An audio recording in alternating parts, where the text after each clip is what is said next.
नमः शिवाय। मैं हूं एस्ट्रोलॉजर के सिन्हा और मैं अपने इस यूट्यूब चैनल पर आप सभी का हार्दिक स्वागत करता हूं। मासिक राशिफल अर्थात जुलाई 2020 कैसा बीतेगा मेष से लेकर मीन लगन वाले जातकों के लिए, आइए हम इसको समझते हैं। इससे पहले मैं बता दूं, जो मेरा प्रेडिक्शन होता है that is totally based on ascendant, जिसको लगन कहा जाता है। और जिनको अभी भी नहीं पता है कि लगन क्या होता है, आप मेरे मोबाइल ऐप को डाउनलोड कीजिए और उसमें फ्री सेक्शन में जाकर कुंडली एक्सपर्ट कुंडली जनरेट कीजिए और वहाँ पर आपको आपका एसेंडेंट दिख जाएगा। और अगर कोई प्रॉब्लम होती है तो आप किसी दूसरे सॉफ्टवेयर का भी यूज़ कर सकते हैं। तो इस बार जुलाई के मंथ से पहले शनि बृहस्पति की वक्री गति स्टार्ट हो जाएगी 30 जून को, अर्थात एक दिन पहले ही बृहस्पति धनु में पहुंच जाएंगे, वक्री गति करते हुए धनु में पहुंचेंगे। और साथ में ही जो साथ में दूसरे प्लैनेट होंगे उसमें सूर्य का राशि परिवर्तन 15 जुलाई को होने वाला है। और जो शुक्र हैं वो भी 26 जून से मार्गी हो चुके हैं। और बुध की स्थिति अभी भी अस्त और वक्री रहेगी और 12 जुलाई को ये मार्गी हो जाएंगे और इनका अस्त भी ख़त्म हो जाएगा। तो बाकी प्लैनेट्स में देखा जाए तो शनि अभी भी मकर में रहेंगे लेकिन वक्री रहने वाले हैं। और साथ में जो दूसरे प्लैनेट है राहु केतु भी ये मिथुन और धनु में उपस्थित रहेंगे। तो इनके प्रभाव के कारण आपके गोचर पे इसका क्या प्रभाव पड़ रहा है, इसको हम इस वीडियो में समझते हैं। नए दर्शकों को मैं बता दूं कि जो मेरा मोबाइल ऐप है कुंडली एक्सपर्ट का, जो मोबाइल ऐप है, जिन लोगों ने अभी भी नहीं डाउनलोड किया है वो प्ले स्टोर पर जाके डाउन कर लें। और उसके अंदर अपडेशन की प्रोसेस साइमल्टेनियसली चल रही है, इसलिए अभी कुछ दिनों के अंदर आपको इसके अंदर जो कुछ छोटी मोटी प्रॉब्लम जो दिखाई दे रही थी, जैसे कई लोगों को बर्थ डिटेल डालने में दिक्कत हो रही थी, वो भी रेक्टिफाई किया जा रहा है। और जो पेड क्लाइंट है उनके लिए कोड का जनरेशन जो बोला गया था वो जनरेट भी किया जा रहा है बैकएंड की तरफ से, लेकिन इतने ज़्यादा बल्क नंबर में इसको किया जा रहा है, थोड़ा टाइमिंग इसमें अभी भी लग रहा है। पेड कस्टमर्स के लिए जब तक ये नहीं अवेलेबल होता है, आपको कुछ ही मतलब कल या परसों से आपको आपकी कुंडली आपके रजिस्टर्ड ईमेल आईडी पर भेज दी जाएगी, जिस पर आपने अपना लॉगिन कर रखा हुआ है। कुंडली एक्सपर्ट के मोबाइल ऐप को आपने लॉगिन किया हुआ है। अब हम धनु लगन की बात कर रहे हैं। देखिए, धनु लगन का जो लग्नेश है देवगुरु बृहस्पति अभी भी वक्री है, लेकिन आपके घर में ये जुलाई में 1 जुलाई 30 जून के आसपास से ही इनका राशि परिवर्तन होगा और अपने घर में ये चले जाएंगे। तो देवगुरु बृहस्पति का आपके अपने घर में केतु के साथ संयोग करना आपको ज्ञान की, जहाँ पर ज्ञान में कुछ मैच्योरिटी देगा और कुछ डिसीजंस जो आपने बहुत दिनों से सोच रखा था कि करे ना करे, उसको फाइनलाइज करने में भी यहाँ पर देवगुरु बृहस्पति केतु के साथ यहाँ पर योग बना रहे हैं। इनकी जो पंचम दृष्टि है वो आपके शिक्षा स्थान पर पड़ रही है और आपके शिक्षा स्थान पे पढ़ने के लिए ज्ञान की अधिकता ज़रूर यहाँ पर आ जाएगी। और आपको थोड़ा सा यहाँ पर जो विद्यार्थी वर्ग है उनके अंदर अकस्मात पढ़ाई करने की जिज्ञासा इस मंथ के प्रारंभ से ही दिखाई देने स्टार्ट हो जाएगी। जैसे जैसे डिग्री वाइज, क्योंकि अभी 30 डिग्री से 29 से 28 इस तरीके से मूवमेंट करेंगे, क्योंकि ये वक्री हैं, तो भी आपको गोचर में ये अच्छा फल देने वाले हैं। माता के स्वास्थ्य में अगर कोई परेशानी चल रहा था तो माता के स्वास्थ्य में भी परेशानियां ख़त्म हो जाएंगी और माता से संबंध मधुर रहेंगे। इस समय भूमि वाहन मकान खरीदने का भी योग यहाँ पे बन पा रहा है। और लग्नेश की सप्तम दृष्टि, क्योंकि आपके 7वें स्थान पर ही पड़ रही है लगन में बैठकर, और यहाँ पर बुध की राशि पे पड़ने के कारण वहाँ पर सूर्य, राहु और बुध जो कि पार्टनरशिप में कुछ प्रॉब्लम कर रहे थे और जीवन साथी के साथ भी कुछ मतभेद कर रहे थे, उनको थोड़ा सा रिजॉल्व करने की ये कोशिश ज़रूर करेंगे। नवम दृष्टि इनकी जो नवम दृष्टि है देवगुरु बृहस्पति की, वो आपके भाग्य में पड़ने के कारण भाग्य की वृद्धि करेंगे। ओवरऑल बृहस्पति का यानी लग्नेश का जो जुलाई का गोचर होगा वो आपके लिए अत्यंत शुभ रहेगा। अब हम बात करते हैं शनि का। तो शनि का ऑलरेडी देखिए, शनि अभी भी वक्री ज़रूर है लेकिन आपके धन स्थान पर बैठे हुए हैं और एकादश स्थान तृतीय स्थान का यानी पराक्रमेश होकर द्वितीय स्थान पर बैठना, अर्थात मेहनत करना पड़ेगा। पैसा अर्जन के लिए आपको काफ़ी मेहनत करना पड़ सकता है और छोटी मोटी दुर्घटनाओं के भी योग अभी ख़त्म नहीं हुए हैं, तो आपको अपने स्वास्थ्य के प्रति सचेत रहने की ज़रूरत है। हालांकि देखिए अपने घर में है, ये रिलैक्सेशन है, इसलिए उतना ज़्यादा निगेटिविटी नहीं करेंगे, लेकिन अपने जो सातवीं दृष्टि से शत्रु राशि को देखेंगे तो यहाँ पर एक्सीडेंट के कुछ योग बना सकते हैं।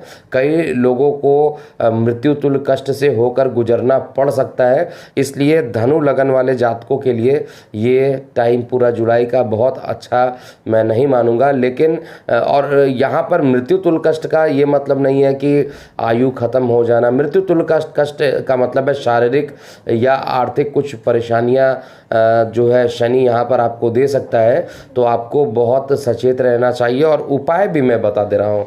देखिए गोचर में 50% तो ये ऐसा करने के लिए तैयार है, लेकिन एक्चुअली में आपके साथ ऐसा होगा या नहीं होगा ये तो आपकी लगन कुंडली को देखकर ही बताया जा सकता है। इसीलिए जो कुंडली एक्सपर्ट का ये ऐप डेवलप किया गया है, इसमें जो पेड क्लाइंट है अर्थात जिन्होंने कंसल्टेशन मेरे से ले रखी है, उनको ईमेल के थ्रू 15 जुलाई के बाद हर राशि परिवर्तन और हर साप्ताहिक और मासिक राशिफल का अपडेट आपके लगन से और आपके गोचर से क्या होगा वो अपडेट कर दिया जाएगा और लगातार आपको ये मिलता रहेगा।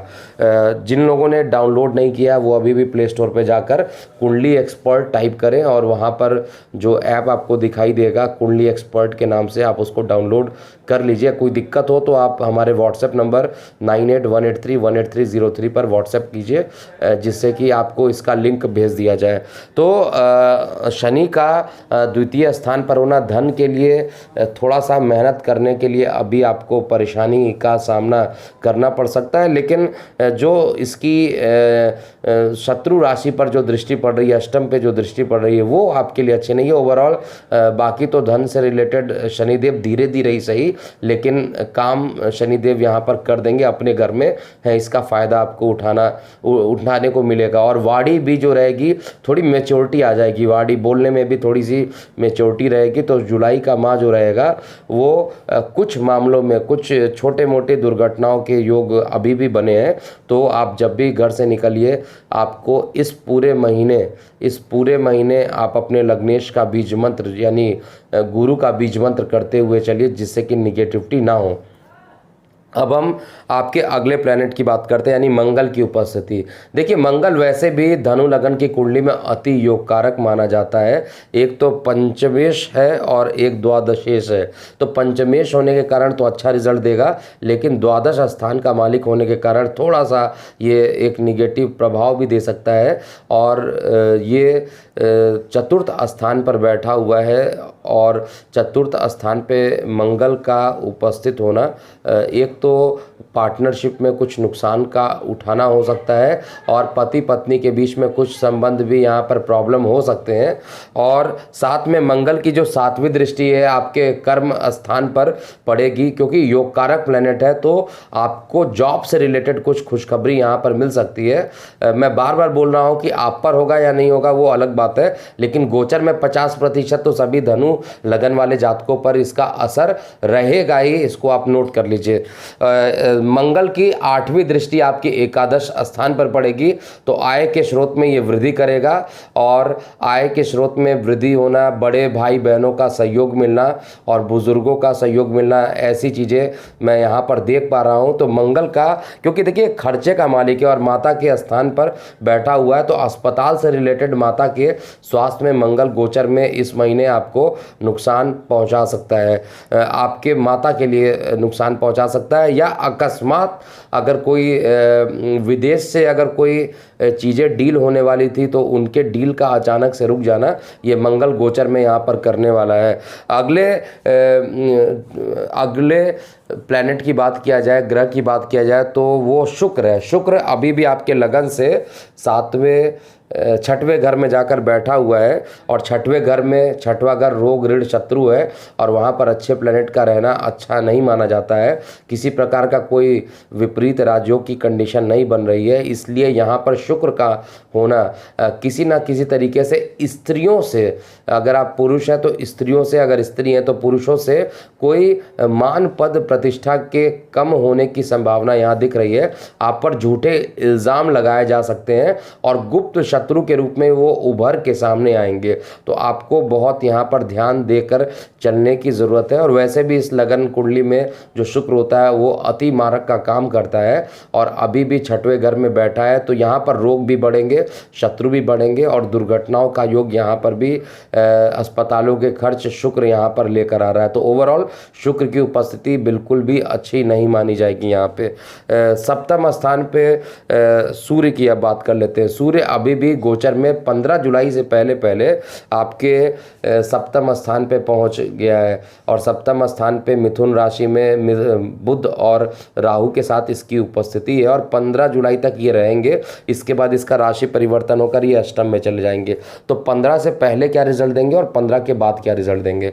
15 से पहले सूर्य की दृष्टि क्योंकि आपके लगन पे पड़ रही है, तो इसलिए आपका जीवन साथी के साथ कुछ मतभेद होने की भी संभावना। वैसे भी सूर्य राहु का योग जब से बना हुआ है, पार्टनरशिप में लड़ाई झगड़ों के योग धनु लगन वाले जातकों के लिए ऑलरेडी बने हुए हैं गोचर में। और साथ में सूर्य की दृष्टि क्योंकि लगन पे पड़ेगी, तो लगन यानी आपको थोड़ा अभिमान के कारण, थोड़ा आपके अभिमानी होने के कारण दूसरों से संबंध खराब होने के लिए, और सूर्य का आपके लगन पे दृष्टि डालना अर्थात आपकी जो पर्सनालिटी रहेगी उसमें कुछ मानसिक समस्याएं भी सूर्य यहाँ पर उत्पन्न कर सकता है।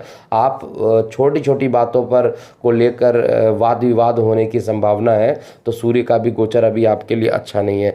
केवल अभी जो देवगुरु बृहस्पति आ रहे हैं उनका गोचर ठीक है, और मंगल का जो गोचर है वो थोड़ा सा ठीक है। शुक्र का, शनि का और सूर्य का ये गोचर बहुत अच्छा मैं नहीं मानूंगा। राहु केतु के लिए ऑलरेडी वार्षिक फल इसका ऑलरेडी दिया जा चुका था पिछले बार मार्च के आसपास जब इसका राशि परिवर्तन हुआ था।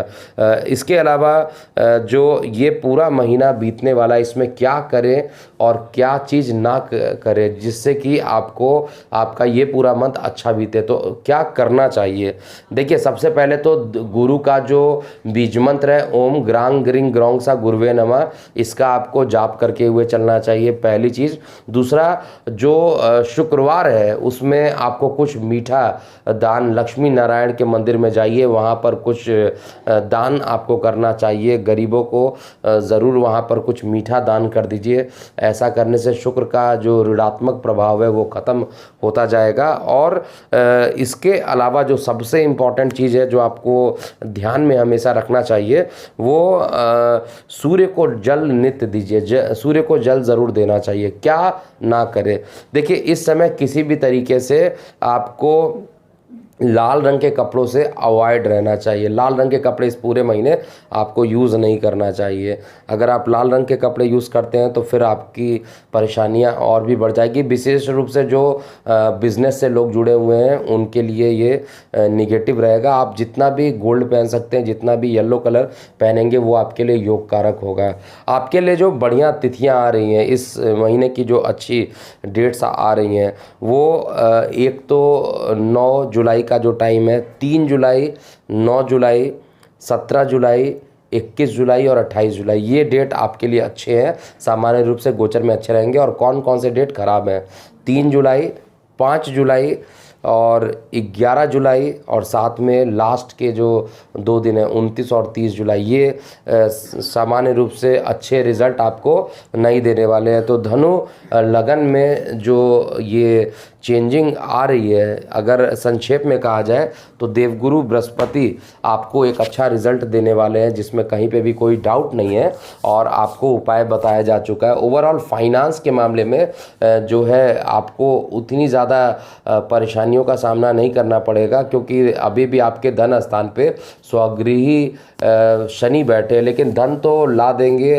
और साथ में एक निगेटिव ऋणात्मक प्रभाव भी दे देंगे कि आपके स्वास्थ्य खराब हो या कुछ दुर्घटना होने के योग देव यहाँ पर शनि देव कर सकते हैं। और गले में बैठे हैं तो गले से रिलेटेड भी कुछ प्रॉब्लम यहाँ पर ये कर सकते हैं, लेकिन आपको उपाय बता दिया गया, आपको उसी तरीके से चलना चाहिए। और जाते जाते मैं आपको पुनः बता दूं, जो लोग अभी भी कुंडली एक्सपर्ट का मोबाइल ऐप नहीं डाउनलोड किए उनको डाउनलोड कर लेना चाहिए। डिस्क्रिप्शन बॉक्स में मैं इसके लिंक को भी ऐड कर दे रहा हूँ।